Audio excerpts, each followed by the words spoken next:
Shabbat Shalom. Hello, good morning. No David today? No, sorry. Okay, they're hooks to hang your coat. I don't want to hang my coat, thank you. Okay.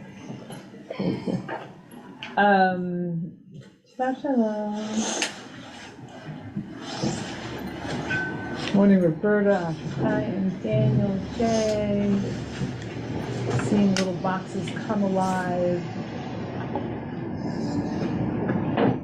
Paul is about to go to Israel for a few months. Okay. Hey, Paul. Good morning, Leonard.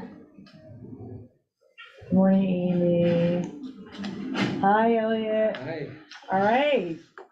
People in the room, people on Zoom. We'll get started in 1 minute. We'll just give people a chance to come on.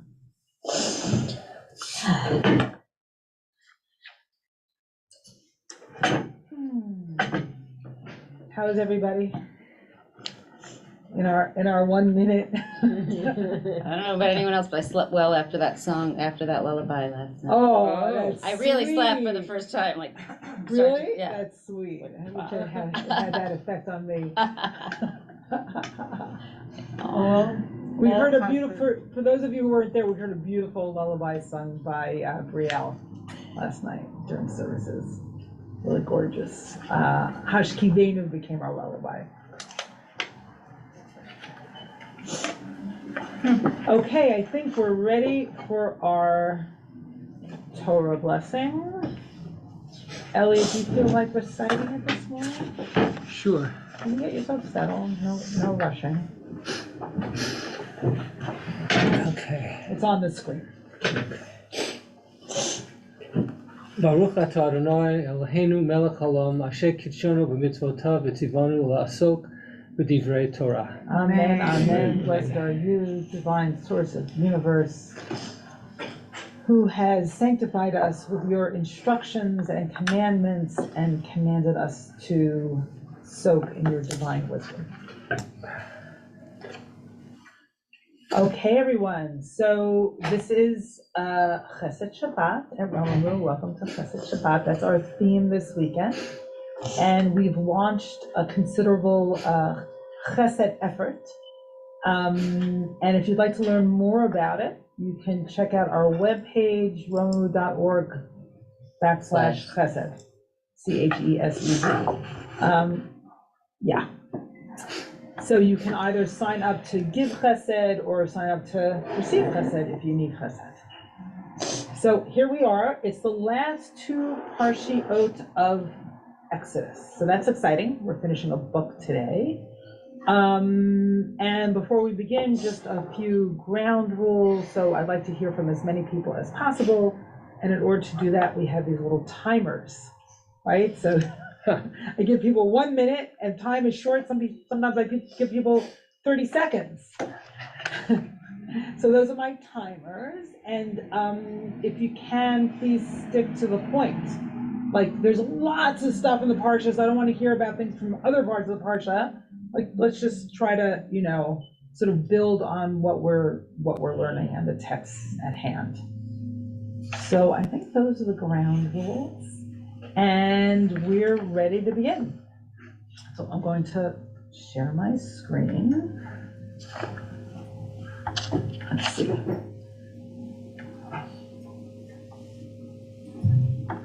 So I'm calling this the luminosity of Chesed, Hayakel Pekudei.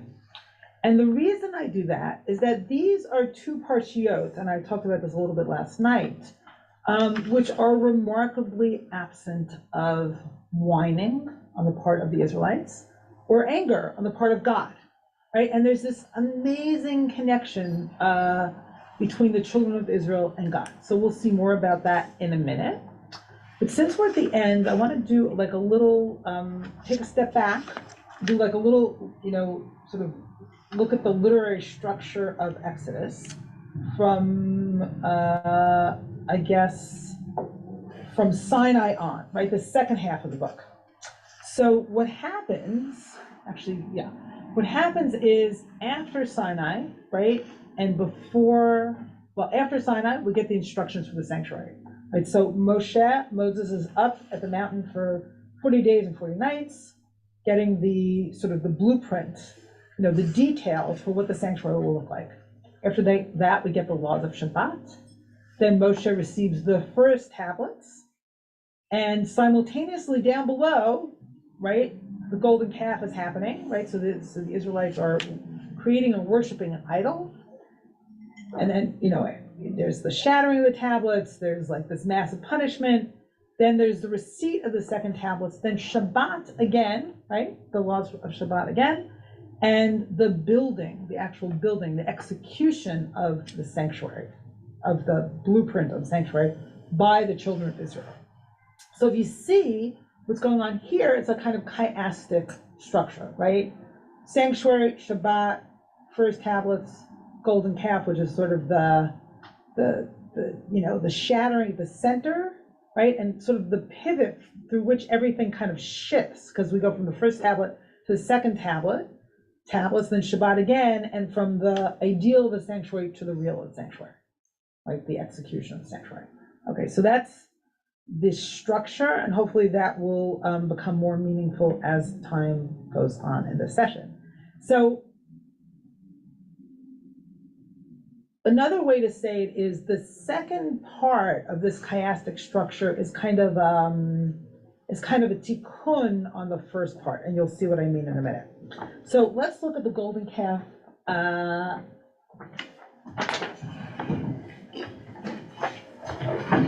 At the golden calf episode, briefly, and we studied this in detail, I guess it was last week, right?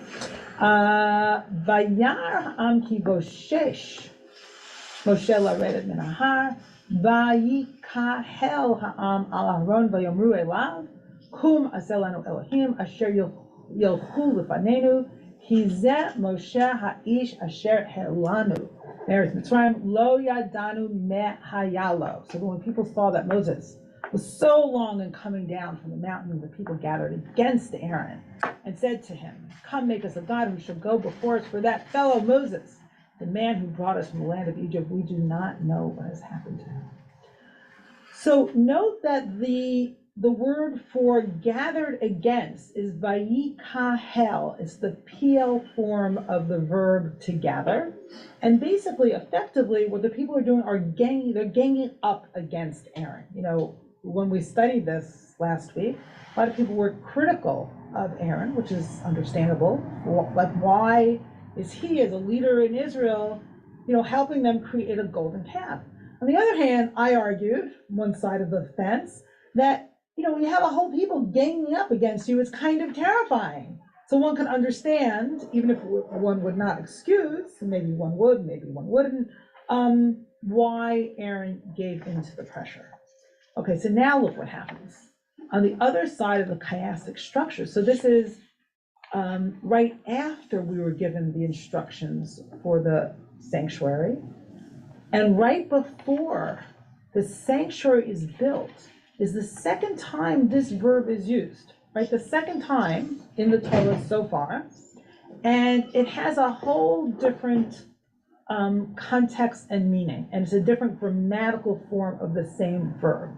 So vayakhel Moshe et kol bnei Israel.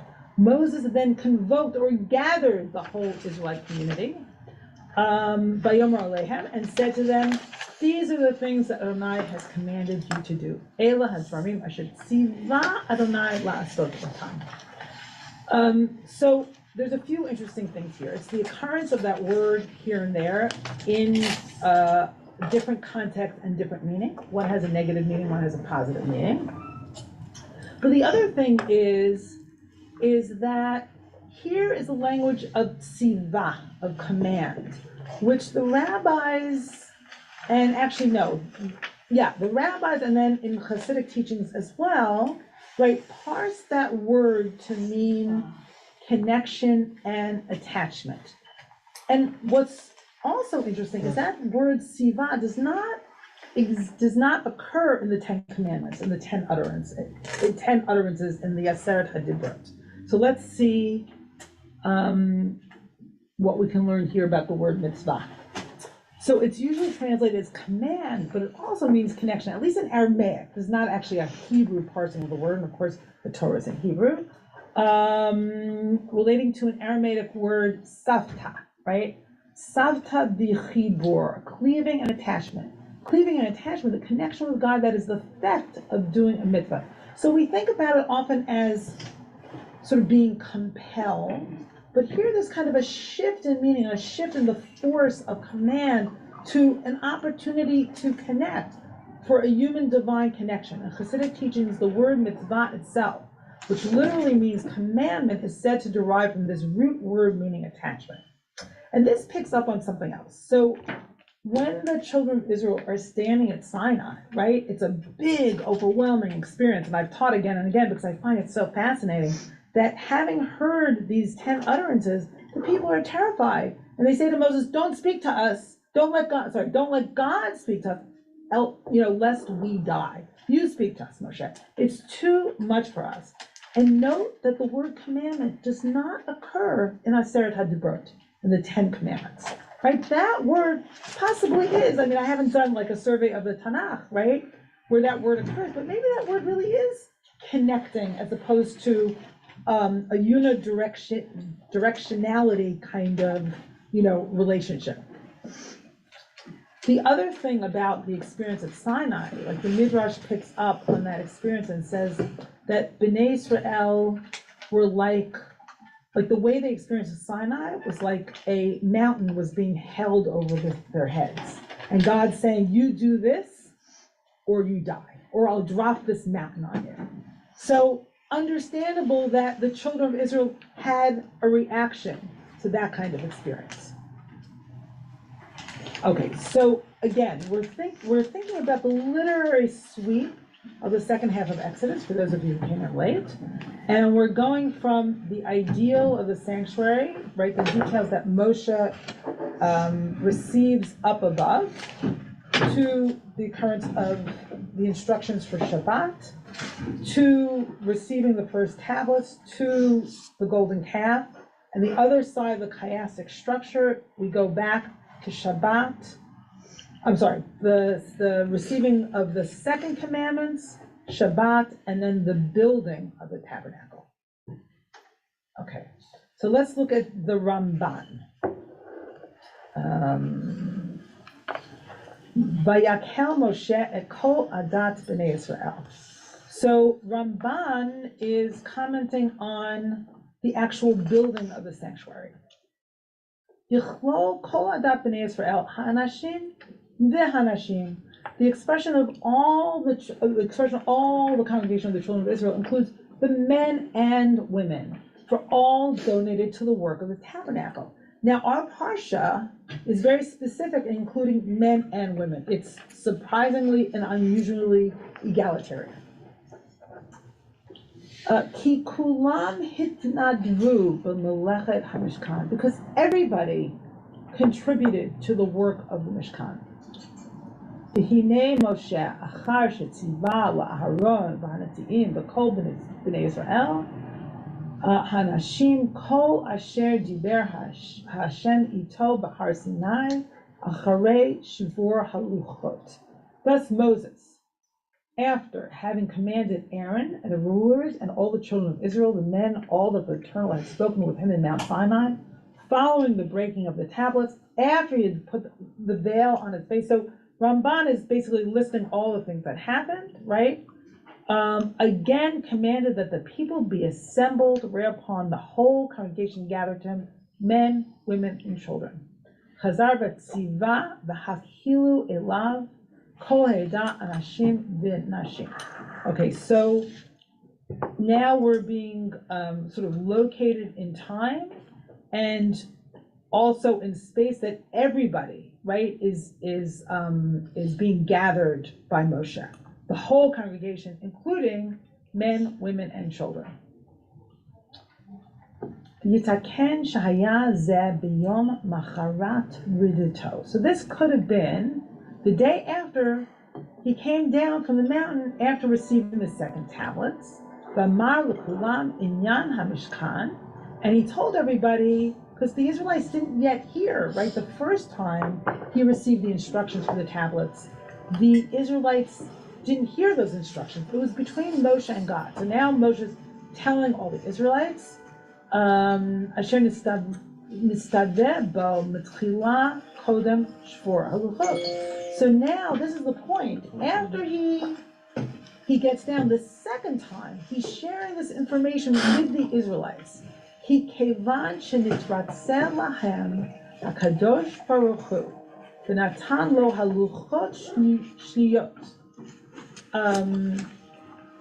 For since the Holy One, blessed be He, became reconciled with him. So after the golden calf and after the punishment, this is the moment of reconciliation, right? Gave Moses the second tablet and also made a new covenant that God would go in their midst. So this is the point, after all this sin and forgiveness and enough, that it's sort of the right moment for the Israelites to build the Mishkan, because this is the moment when God is willing to send God's presence into their midst, right? Only after the sin and reconciliation.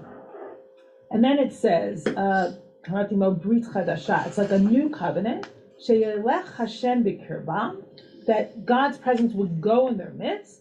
Hine chazru lekadmotam ula'ahavat kulotam. So as if God went back, right, to that moment of love and the moment of their wedding at Sinai, right? It's going back to that original love. And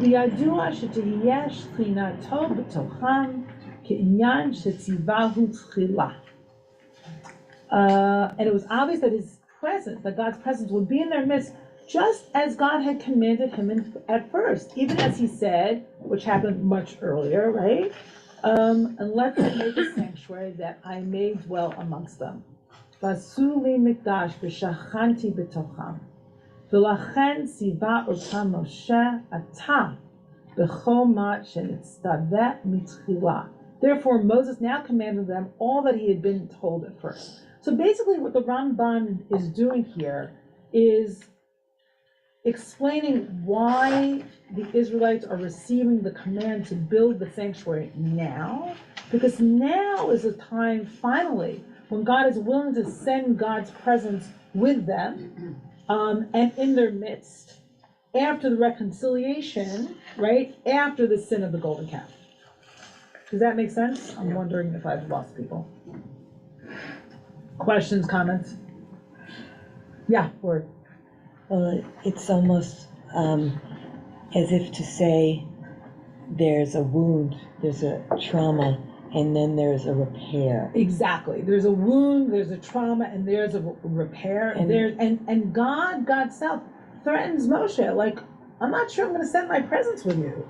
And Moshe begs, if you don't send your presence with us, I don't want to go. Right? It's like a whole argument conversation. Right, so you could say that reconciliation is like what a mother needs with an infant to return to the love is the repair. Yeah. And it's almost like we're repeating the unmet need, which is the repair with Hashem. Yeah. So that the love is with Hashem and with each other in community. Yeah, beautiful. So there's a repair and a sort of reawakening of that love that has momentarily been lost. Okay, great. Tomas, and then Marilyn and Rachel. I was just going to offer that you could also bend it in a different way, that it's not about repair and reconciliation, because they were not saying this is some other god, this statue of a cow. This is still the Hashem you know and love. We're just representing him unskillfully because we haven't learned how to yet. So that it's not the object of the love, it's the representation of the object of the love, which is the problem. And you could say that points to the importance of false starts. Because there's a proof of concept, right? The people have been, that we're willing to give our earrings, right? Our golden earrings. We're willing to donate materials. Yes. And that happens 7 times over for the Mishkan. Yeah. So like a little bit of a false start Yeah. is actually weirdly a very positive thing in the narrative. Ooh, amazing. Mm. So they're aiming for God, but they kind of miss the mark a little bit. Yeah, wonderful. And interesting because one way of saying that one's missed the mark is the word chet, which means missing the mark. Right. Right? So sin sort of Right. revalued, let's put it that way. And what we can say, coming off of these two comments, is that the whole second half of the book of Exodus is actually looking for a realignment of the relationship between the human and the divine, right? The Sinai experience is overwhelming, right? The Israelites can't really take it. Then there's the golden calf where they're aiming for God and using physical materials, but not quite making it there. Then there's the punishment. Then there's Moshe and God and the new covenant and the forgiveness. And then what's remarkable about the Mishkan and its placement is that the building of the Mishkan takes the empowerment and the agency of the Israelites. And what is the Mishkan? And we'll see this a little bit later. The Mishkan is where God's presence travels with the Israelites, right? So it's a daily kind of encounter with God's presence in limited ways, measured ways, modulated ways. So it's as if God has actually learned something in this process. Sinai, too much for them. We need to find a different way here of relationship, right? So it's possibly that God actually missed the mark as opposed to the children of Israel, or maybe both, I don't know. Okay, so I think we had Marilyn, thank you, Rachel, and then Elliot. Okay, there we go. And then Jessica.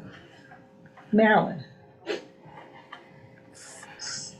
Yes, I wanted to bring in about the women, like what's different about the gathering now. Is it the women and the men and the children are all included? And it's sort of interesting because, Shekhinah,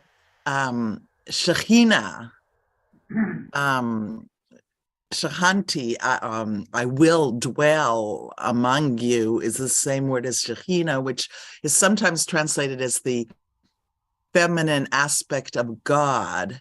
So there's something about including all of it. Like maybe at the beginning it was more like kind of like a male conceptual transcendence thing or something like that. And now there's no more us and them. Before, only part of the people were being talked to or included, and now everybody's included and everyone's allowed to participate, and God almost decides to be masculine and feminine. Like, I mean, that's very primitive the way I'm describing, but something about, like you say, God expanding to be masculine and feminine. Beautiful, Marilyn. And just to support what you're saying, before Sinai, right, Moshe said to the men, get ready for 3 days, don't come near a woman, right? So who's being addressed at Sinai, right? And Judith Pascal, the feminist theologian, wrote a whole book about that.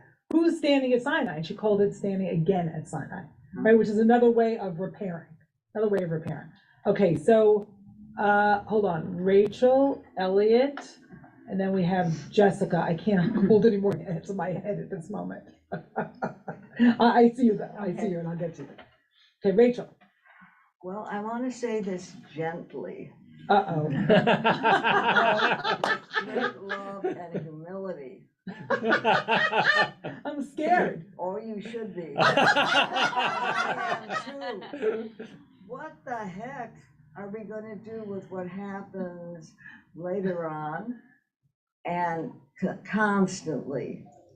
First, there's the strange fire, and Aaron's boys are zapped. There's some rebellion in there, but there's also the idea when the temple is finally built of the inner sanctum and the head priest going up with a rope around his waist, because in case he becomes overcome in some harmful way, they can take him out and tend to what's left. Okay, Rachel, I can only deal with one book at a time. You're asking me to deal with the rest of the Torah. I can't do that now. If anyone could, it's you. But, I mean, we are educated people sitting around this table. We've read some of these. You've learned too well, Rachel. You should too well. congratulate yourself. I'm willing to have that conversation with you, not now. Excellent, thank you much. Elliot, It's a very tough act to follow. It's impossible. should I be scared about this question? too? No. What's really hitting me, okay, is this notion of mitzvah,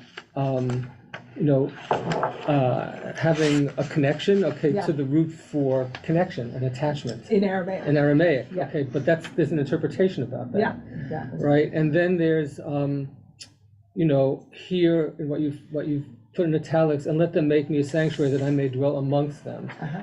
And so there's this kind of emphasis here and in many other places about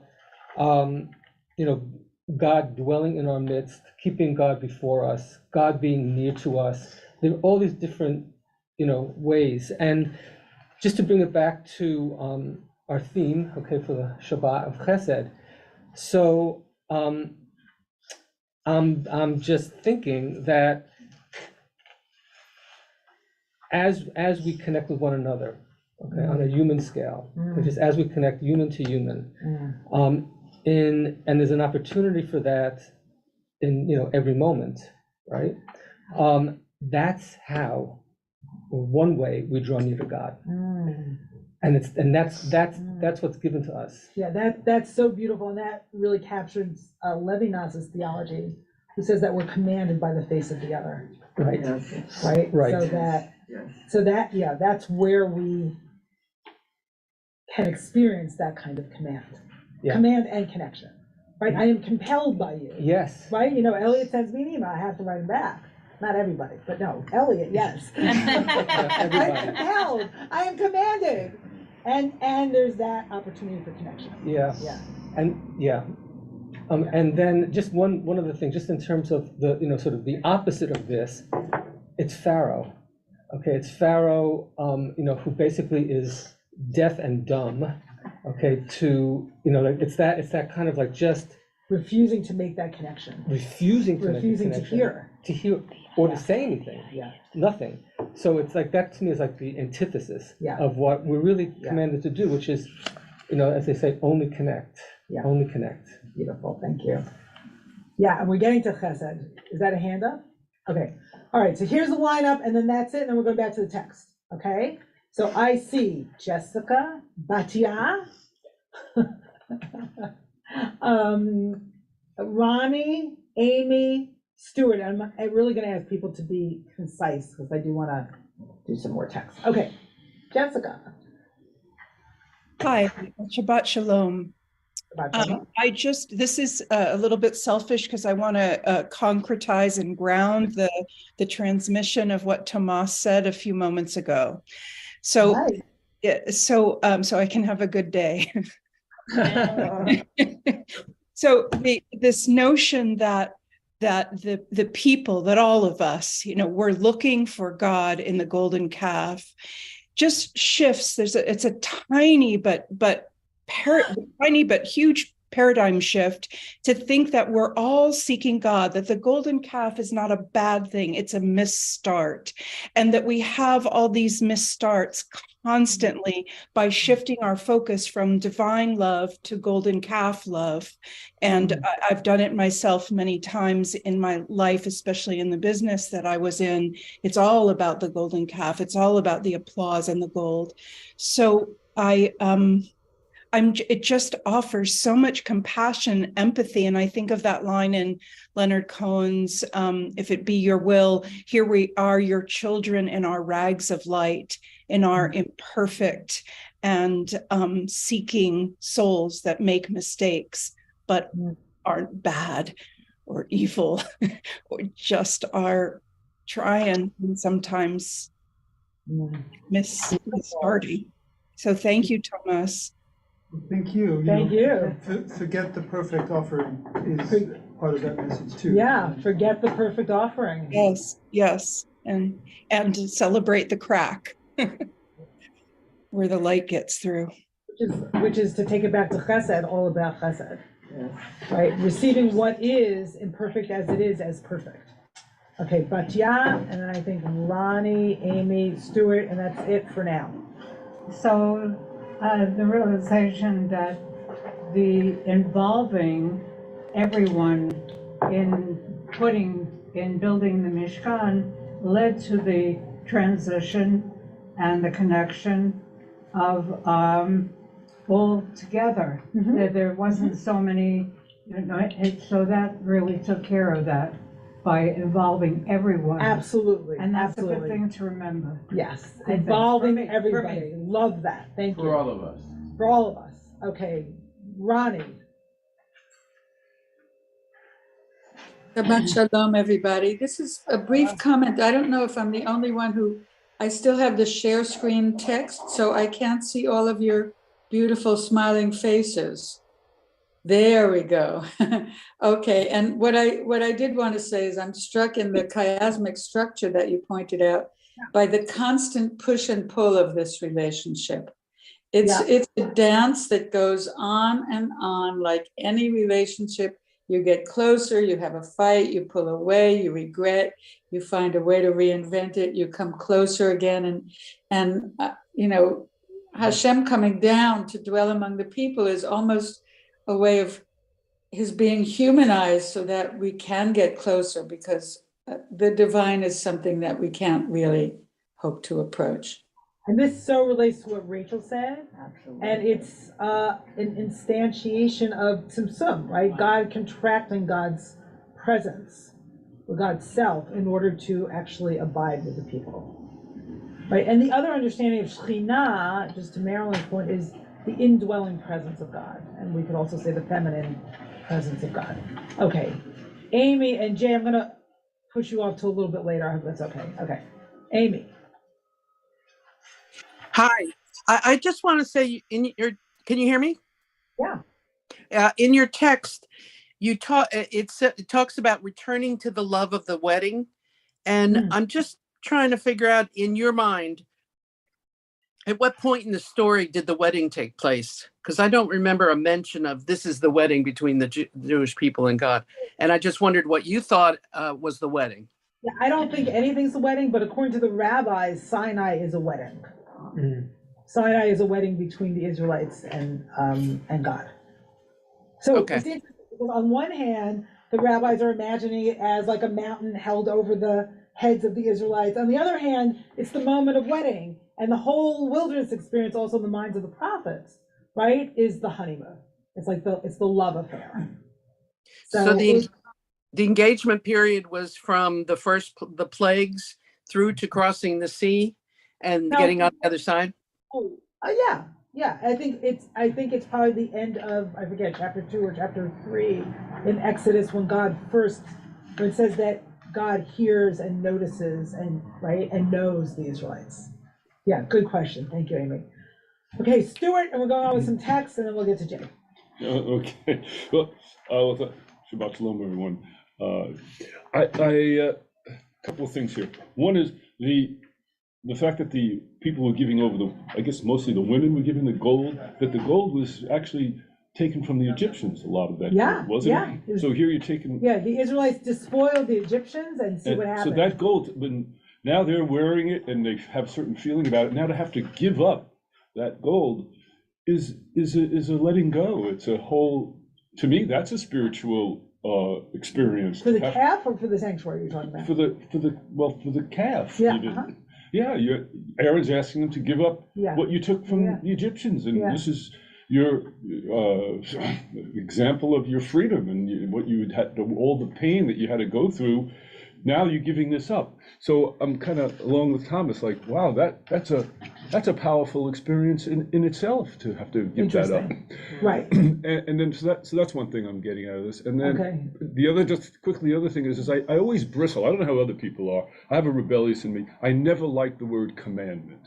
Every time I read it in a prayer, I want to change it to, no, God instructs me, or he invites me, or I just bristle with is this human being? Work it out, bro. Work it out. Work it out. Thank you. Well, obviously you have, right?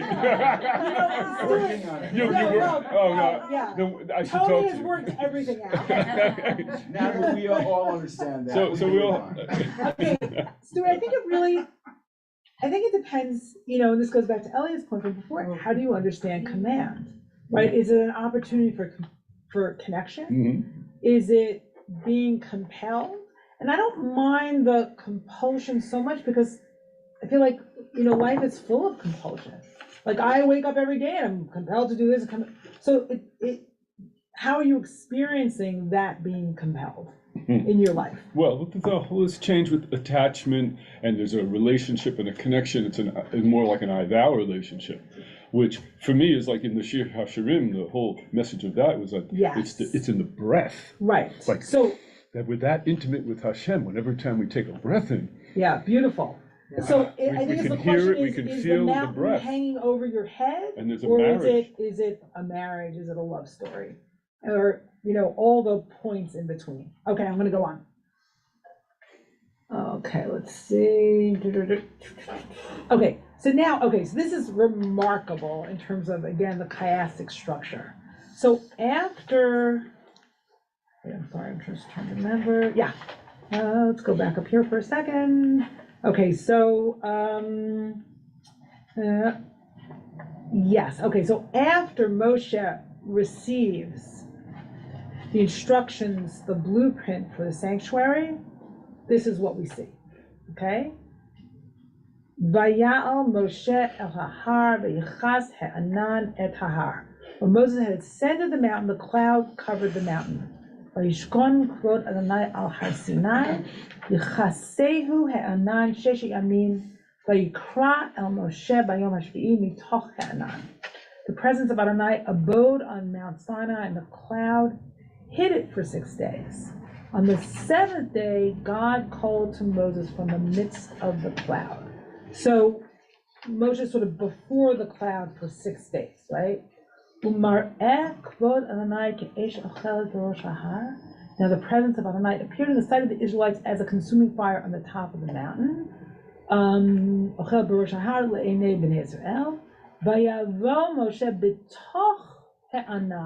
Moses went inside the cloud and ascended the mountain. Vayal el hahar. V'yihi Moshe bahar 40 yom v'arba'im laila. And Moses remained on the mountain 40 days and 40 nights. Okay, so this is the scene after Moshe received the instructions for I got messed up. It's right before he receives the instructions for the Mishkan. And now right after the Mishkan is actually built, and this is the very end of the book of Exodus, the very end. This is what we see, and it's parallel to this scene in so many ways. So Vayakem et hechatzer et saviv lamishkan v'lamizbeach v'yiten et masach sha'ar hechatzer v'yachal Moshe et ha'melacha. He set up the enclosure around the tabernacle and the altar and put up the screen for the gate of the enclosure. When Moshe had finished the work, so this is the end, again, the end of the building of the Mishkan. V'yichas ha'anan et ohel moed. And the cloud covered the tent of meeting, just like the cloud covered Sinai. Right. So in so many ways, the Mishkan, the sanctuary, is a replacement for Sinai in the daily lives of the Israelites. Instead of that one-time experience in a specific place, right, it's going to travel with them. Okay. The cloud covered the tent of meeting. The presence of Adonai filled the tabernacle. So just like the cloud came down the mountain and Moshe could not enter the cloud until Moshe was called on the 7th day to enter the cloud. Look at this. In verse 35, Moses could not enter the tent of meeting because the cloud had settled upon it, and the presence of Adonai filled the tabernacle. Tishachan alav ha'anan. So there's something about the intensity of the presence of God that is so thick, right? What is that? that Moshe can't enter, right? The presence of God is really concretized in some kind of physical way, and it's a barrier, right? It's a force field. Yeah. Okay. Uve'he'alot ha'anan me'al ha'mishkan yis'u b'nei Israel b'chol mas'ehem. And when the cloud lifted from the tabernacle, the Israelites would set out on their various journeys. V'im lo ye'leh ha'anan v'lo yis'u ad yom he'aloto. The cloud did not lift, they would not set out until such time as it did lift. So when God's presence was there, as a cloud, they did not travel. Ki anan Adonai al hamishkan yomam, for over the tabernacle a cloud of Adonai rested by day. The tiyeh laila bo, and fire would appear in it by night. Le'enei kol beit Yisrael b'chol mas'ehem, in the view of all the house of Israel throughout their journeys. There it is, the last verse of the book of Exodus. And the reason I think it's so profound is look at, and it's amazing how the Torah gives us what the Israelites saw, right? This is a subjective experience and vision of the Israelites. Here, what they see, the vision of the glory of God is like a consuming fire, le'enei b'nei Israel, in the eyes of Israel. And here, right, they see what happened? I don't know what happened. They see the constancy of the presence of God. And they can bear it, and they can live with it, and it guides them when to go and when to stay. So I think it's a beautiful, to go back to Lori's language, a beautiful repair of what happened earlier. Right here it's about Moses and God, and here it's about the entire people of Israel bearing witness to this constancy of the divine in their midst. Okay, so now I'm going to stop my share and take some comments. Okay, Jay. Ronnie, is your hand up from before? Shabbat shalom.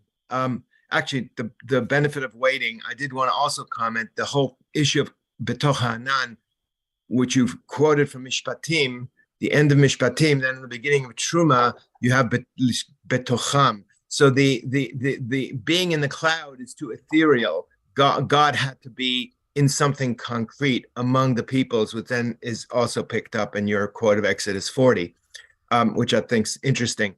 But what I really initially wanted to comment on is sort of the irony of your chiastic structure, because it assumes a chronology of time, and in the middle of that time is the fulcrum of the golden calf. And yes, to Ronnie's point, it also illustrates sort of the back and forth and stuff. But I think, the famous dictum of Rashi's that there is no time in the Tanakh is in fact all about the golden calf and trying to figure out when the golden calf happened. So I think it's kind of ironic that that's the fulcrum in the center of this chiastic structure, which is a chronology.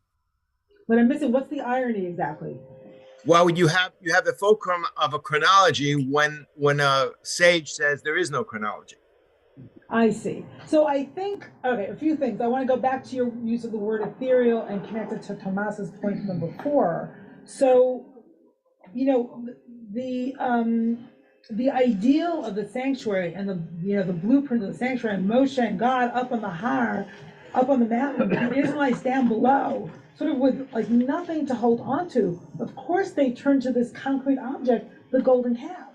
So the fixing of the sanctuary and the building of the sanctuary is God gave them something concrete to do and a way to concretely relate to God's presence. And what we have now in our lives that are concrete are mitzvot, are commandments or opportunities to attach. Okay, so the other comment about Ein Mukdam Muchar b'Torah, there is no early or later in the Torah, is a rabbinic principle that is used very infrequently. So the rabbis will sort of rearrange the chronology of the entire literary structure of the Torah, and they do it with the golden calf, and they say that the Mishkan, the sanctuary, And the commandments, you know, all the details related to the Mishkan are not given until after the golden calf. So they kind of rearrange the whole literary structure of the Torah. And they do that because they see the sanctuary as a fixing, right, for the golden calf, right? And the opportunity for the Israelites to atone for the golden calf, but also giving the Israelites a concrete way to worship God. But I think literarily it makes perfect sense, right? Notwithstanding what the rabbis did with the literary structure, it makes perfect sense that the shattering and the betrayal happens in between the ideal and the real of the sanctuary. Because, you know, the Israelites didn't have anything to hold on to, right? There's sort of like everything's happening between Moshe and God, and they're kind of bereft and abandoned down below. So thank you for that comment. I see, Ronnie, your hand's up again, is that correct? Okay. Okay, quick comments. Briefly. Tony, Hamas, Ronnie. This all reminds me of Buber's rejoinder to Spinoza. Yeah. When he says God is also a person. God is also a person. In other words, God is also a thou we can relate to, even though he, she, it is way completely beyond. Yes, yes. And, you know, people have written books about the character of God in the Torah. And God is a character in the Torah. What else could God be in a story? Okay, Hamas. Just very briefly, I've been sitting with this idea of the sons of Aaron getting zapped. Oh, no. And I know, but I think it does come into the text because there's zapping right here too. I mean, just 8 chapters before, you have the 3,000 men who were killed by the sons of, what is it, the tribe of Levi, you know, as punishment for the golden calf. So this is also a story of violence and of grief, and you know, lest it get too touchy-feely, that, you know, reconciliation, a lot goes before that. That's absolutely and true. Truth goes before reconciliation. That's absolutely and true. The only thing I can compare it to in my own tradition, you know, there's a kind of secular Torah in architecture, which is the Book of Vitruvius. It's the oldest text, the oldest treatise, the 10 books of architecture from ancient Rome, you know, 2,000-year-old text. And generations of architecture professors suppress the fact that fully 1/3 of this book is about war machines. Okay, and you accuse military me of engineering. suppressing the violence of the book? No, just that, like, it's, you know, the need for shelter and the presence of violence yeah. are intimately related. Yeah. So one thing this book is not is touchy-feely. This book is not a touchy-feely book. Is one of the reasons that I like this book is that it really reflects what to me is the reality of human existence, which includes love and violence and damage and repair. So thank you for. Not till the New Testament. I'm not dealing with other books, especially not that one. And I don't call it the New Testament. God forbid. Okay, so Ronnie, Daniel, Wendy, that's it. Going back to the text. I just realized, rereading with all of you, and thank you for this, from the magnificent ending of the book of Exodus, that it is a literary recapitulation of the first moment of Moses all by himself having a revelation of God in the fire. And the book moves us from that individual revelation to the Israelites becoming a people where all of them feel the presence of God coming from the fire. So Moshe has founded a people, and we might even say a religion. Right, absolutely, right. It's so beautiful. And the direction of the book is towards the democratizing of God's presence and towards the fulfillment of the human voice, or the raising up of the human voice. That's really beautiful. Thank you. Okay, Daniel, and then Wendy, and then more text. I have 2 questions. One is, why do you think that the instructions and the building of the Mishkan are repeated 4 times, or covers 5 parshiot, and that there's nothing else in the Torah that actually takes up that much space? It's like the main attraction in some ways. So that was one question. I have a theory about that. And the second, how's your theory? Quick. Sometimes I think when a writer write something 4 times, or the people who edited the Torah put this in 4 times, was that they were hoping that that the reader would get the kind of wink wink, which is, if we're repeating this 4 times rather completely, take a real look at what Mishkan is about. It's about this radical interiority. It's the Mishkan within us, the temple within us, that each person in this egalitarian kind of way has access to the divine presence. It's a listening chamber. It's a recreation of all the people receiving those 10 utterances. They freaked out afterwards, but they all received the voice. They all had a visceral experience of that. Beautiful. Daniel, I'm not even going to respond because you articulated that so beautifully. And we're going to see something about the Mishkan and Sinai in a minute that relates to your point. Okay, your other question, quickly, please. I don't hear you anymore. Yeah, usually in a chiastic structure, the one that's in the middle is a commentary that teaches us something, like there's a punchline. And I was wondering if the golden calf in the middle of this chiastic structure, like, what's the point? Yeah, I think the golden calf, to go back to Tomas's point, is the crucial directive to what's missing in the human-divine relationship. And that's why the Mishkan is the beautiful sort of fixing of what's missing. And what's missing is a concrete way to relate to God. So the golden calf is like the concreteness.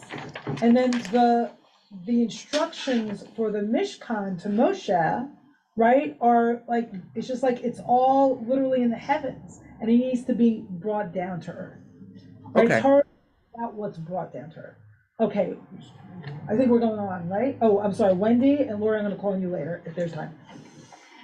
I just wanted to speak about like a well-known midrash about the gold for the golden calf and for the Mishkan. Yeah. If you notice, the way the rabbis describe, like, if everybody gave all their gold for the golden calf, how did they have gold left over for the Mishkan? And the fact that in the first part with the golden calf, it only calls upon the men. And then in the second for the Mishkan, it's the men and the women and the children. And the midrash is that the women refuse to give up their gold for the golden calf. And that's why they were given the holiday of Rosh Chodesh, as a special holiday for women. And hence were rewarded with the first of the month holiday of Rosh Chodesh, and that the reason they had gold left over for the Mishkan is because the women did not relinquish their gold for the golden calf, and hence it only talks about the men for the golden calf and not the men and the women as for the Mishkan. Beautiful. Thank So you. hoarding paid off. Thank you for sharing that. Okay, I'm going to the next text. Hold on. It was okay. It was Quick burned comment. and destroyed and thrown into the water. Because Lori was already waiting, so I'm sorry. I'm trying to hold things together. Stop. Okay. You'd be a great elementary school teacher, you know that. Who could read this? Elliot, would you read this? Kasudo. It is, no, I didn't remember the sources. In order to understand the significance. Okay, let me see if I can find it. It's right here we there. go. Yeah, I got it. Okay. Okay. In order to understand the significance and purpose of the tabernacle, we must realize that the children of Israel, after they had been privileged to witness the revelation of God on Mount Sinai, were about to journey from there and thus draw away from the side of the theophany. In other words, the site of the theophany. Right. Site of revelation, yeah. Right. So long as they were encamped in the place, they were conscious of God's nearness.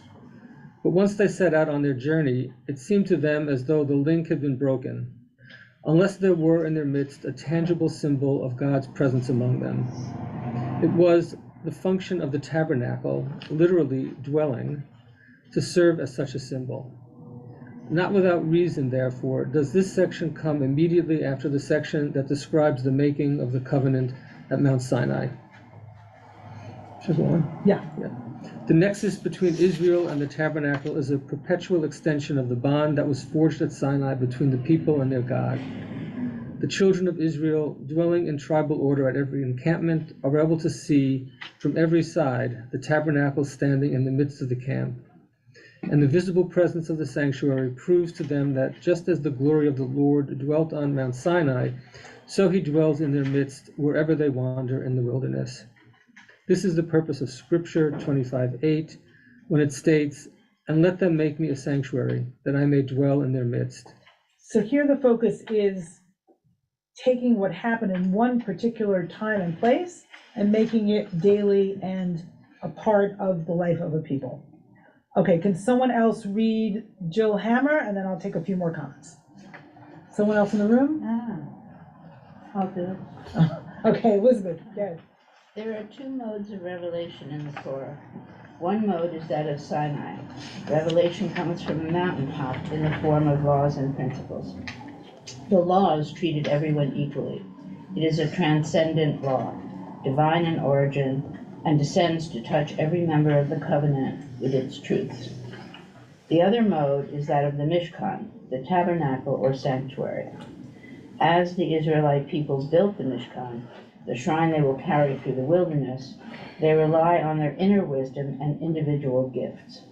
Although the pattern of the Mishkan comes from the eternal, the gifts that make the sanctuary what it is come from the depths of the human heart. The Mishkan is replete with images of love and relationship, images we can use to transform our experience of what Torah is.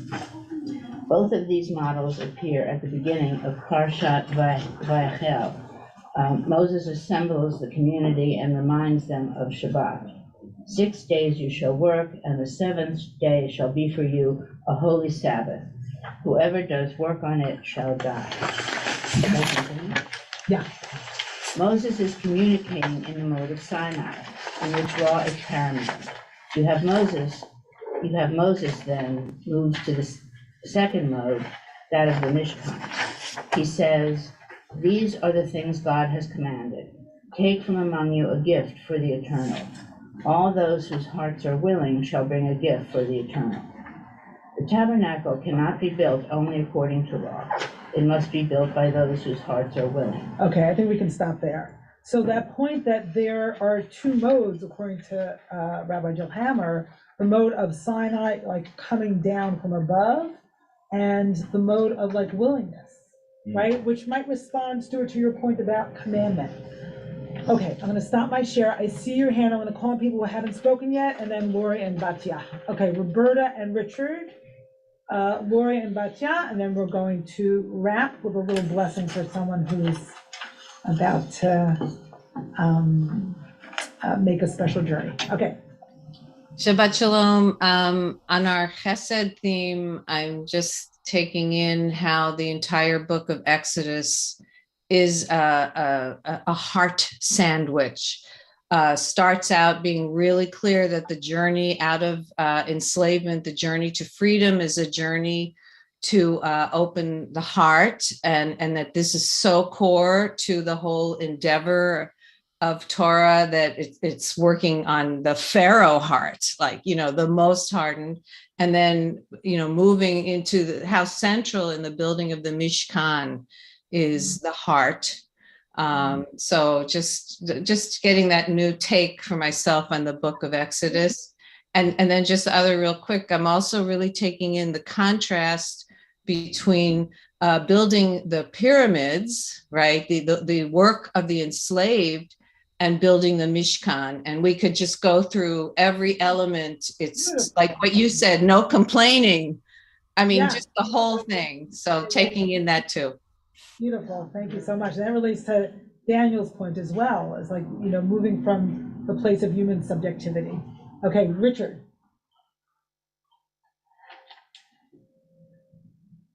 You have to unmute. Shabbat Shalom, good to see you, Rabbi Dan. A brief comment, compare the way in which the Mishkan was constructed and the significance of it as this session has developed, the community aspect of it, the love with which it was created, to the building of the temple, which was built with slaves, with material from another place.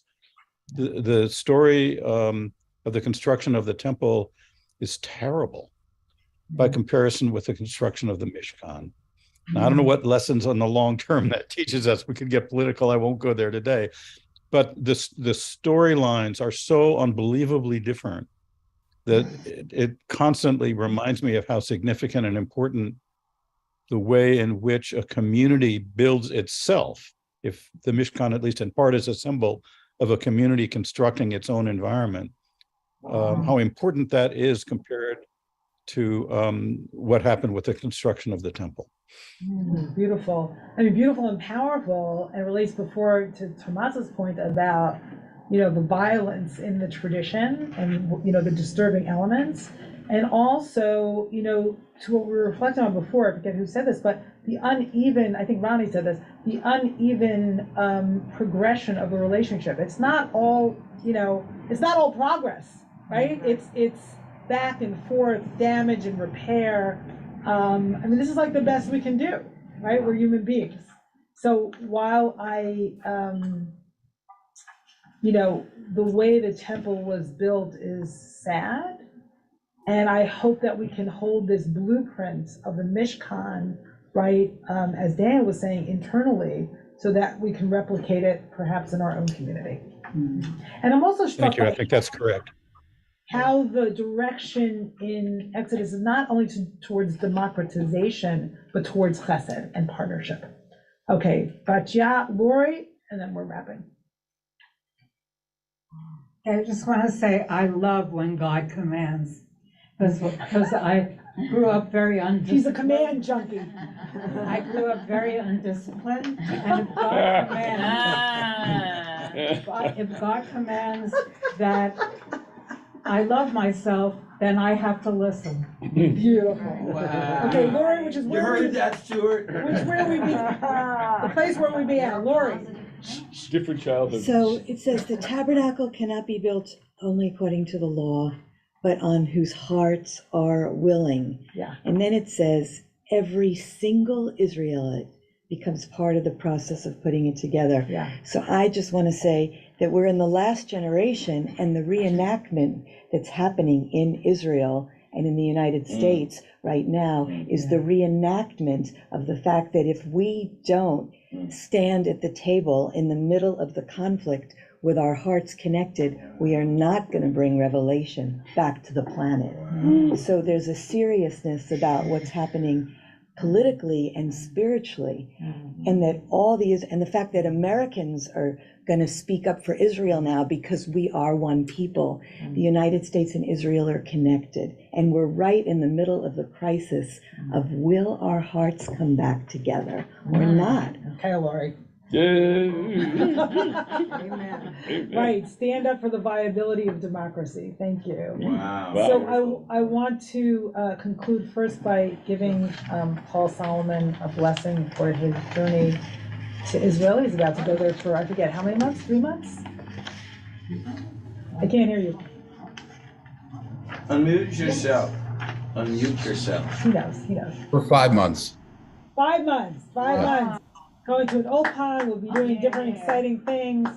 Paul, this entire community, well, actually, I don't know if I can speak for everybody. This community, as far as I know, is sending you off with blessings and love and wishes for a Nesiat Tova, a safe journey. Thank you.